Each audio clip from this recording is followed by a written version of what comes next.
Hello అండి, welcome back to wow women. ఎట్లున్నారు? అందరు బాగున్నారా? ఇంకా నేనైతే ఇంకా ఊరి పనులు చేస్తున్నా. చూడండి, ఇక్కడ కందులు, శనగలు, వీటి ప్రాసెస్ అంతా నేను క్లిప్స్ పెడతానండి. నానబెట్టి 3 days ఆరబెట్టి అవన్నీ క్లిప్స్ పెడతాను. ఈ వీడియో అయితే చూడండి ముందు.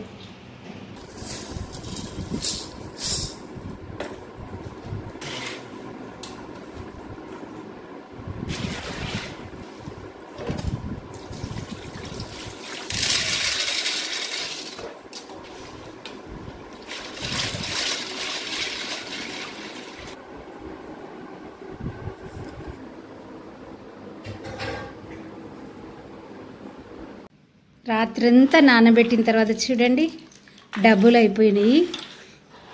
ఇంకా ఈరోజు అయితే వాతావరణ శాఖ అయితే ఇంకా మబ్బులతో కూడిన జల్లులు ఇలా వస్తుంది. మనం అనుకున్నది ఒకటైతే జరిగేది ఒకటైంది. అయినా కానీ ఇక్కడైతే ఆరబెడుతున్నా. చూద్దాం, కాసేపటి తర్వాత ఎండొస్తే ఎండిపోతాయి, లేకపోతే కొంచెం లేట్ అంతే.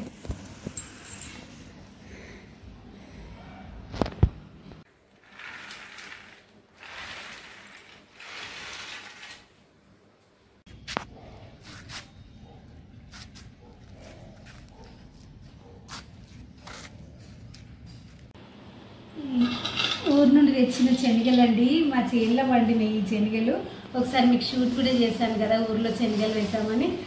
ఆ పంట అన్నమాట. ఇప్పుడు ఉగాది పండుగ వస్తుంది కదా, పప్పు ఉన్నా కానీ మనకి పండిన పంట కదా. కొత్త శనగల్ని నేను నానబెట్టిన 1 day నైట్ నానబెట్టి ఒక 2-3 రోజులు ఆరబెట్టి ఇలా ఉన్నాయి.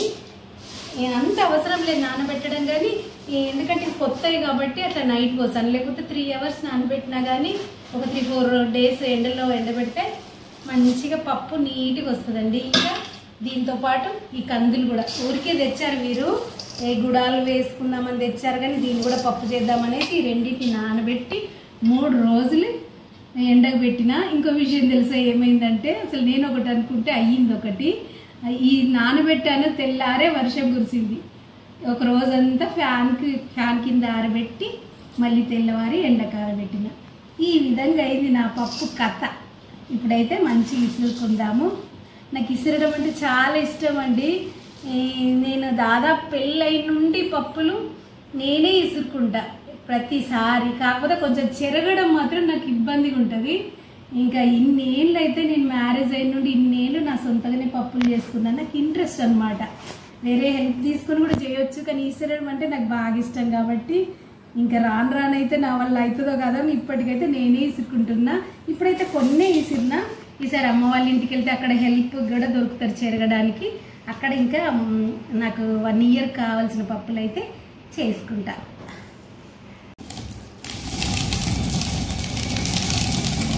ఈజీగా ఉంటుంది కదా ఇసురడం. ఇది ఎంత బాగా వస్తుంది పప్పులు. అదే కొత్తవి డైరెక్ట్ ఇసురితే మాత్రం ఇంత బాగా రాదు పప్పు. చూడండి ఎంత బాగా వచ్చింది పప్పు. ఇంకా పూర్వపు రోజుల్లోనైతే మంచిగా పాటలు పాడుకుంటా ఎంజాయ్ చేసుకుంటా ఇసుకునే వాళ్ళు. నిజంగా అప్పటి ఉమ్మడి కుటుంబాలు నిజంగా ఎంత గ్రేట్. నిజంగా ఏ రోజు ఆ రోజు గడగ, పిండి, పప్పులు ఇసురుకొని చేసుకునేవాళ్ళు. నిజంగా కాలం ఇంత మారిపోయింది.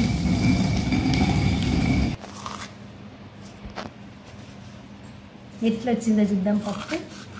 వావ్, ఎంత బాగా వచ్చింది చూడండి, నీట్గా. షాప్లో పప్పుల కన్నా బాగుంది కదా, నీట్గా వచ్చింది పప్పు. ఇది ఒక ఆనందం అన్నమాట. మన సొంత, మన భూమిలో పండిన దినుసుని మన సొంతగా వేసుకోవడం ఎంత హ్యాపీగా అనిపిస్తుంది కదా. ఇది ఈ ఇసురవుతూ, తర్వాత రోలు, ఇంకా చాట, ఇవన్నీ నిజంగా సాంప్రదాయ వస్తువులు. తర్వాత ఇవి గౌరమ్మ రూపాలండి.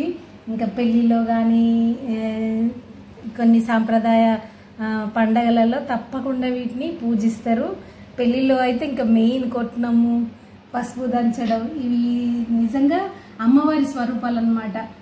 అందుకే నేను కాస్త పసుపు రాసి ఇట్లా బొట్టు పెట్టి చూడండి ఎంత అందంగా కనబడుతుంది ఇసురవుతూ.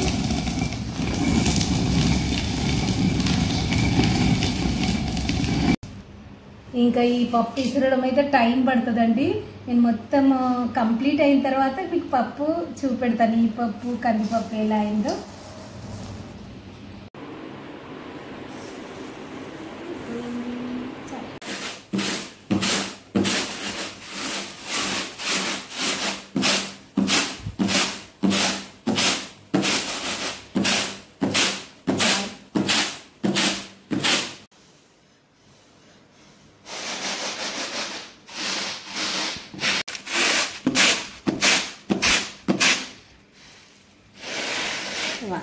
ఎంత నీట్గా వచ్చింది, సూపర్ వచ్చింది. ఎక్కువ అది పరం కూడా రాలేదు. పరం ఉన్నస్తే ఏమున్నది, బజ్జీలకు అట్లా